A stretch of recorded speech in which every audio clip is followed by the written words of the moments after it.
开始，咱来关心电。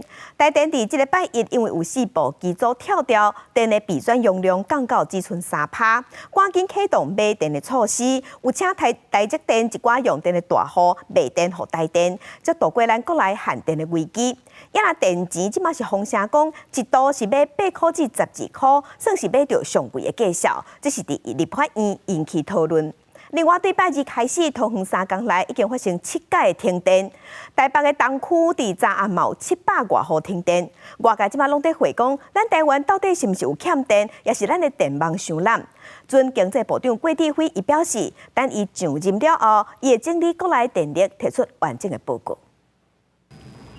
18早起7点外，桃园又搁停电，真侪业者无法度开店做生意。桃园市长张善政批评中央的能源政策真含糊。早上我们就做事做一做的时候，他就突然整个灯关掉熄掉了。如果一直跳电，就会很不方便。上位的能源政策有问题，让台电的财务不健全，让它整个系统维护的这个整个基础设施都没有办法做到位。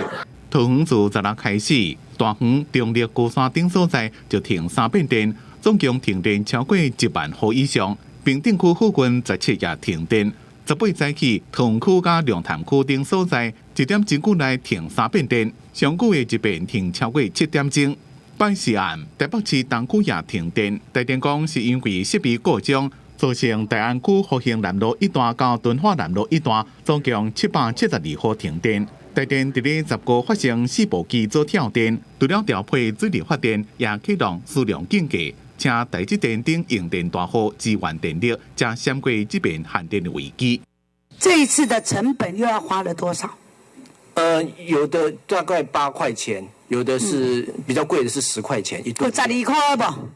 因为你们还有一个弹性两层啊。2层，那个就12块。台湾常常出现供电的问题，大家就直咧关心，将要上任的准经济部长郭志辉要安怎解决水电的问题。综合这些意见，从我们台湾是不是缺电？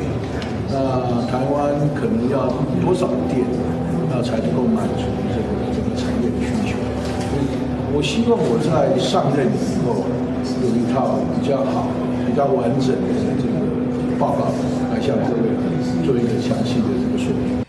经济部表示，去年公布的长期电力供需报告，盘点到2029年的用电供需。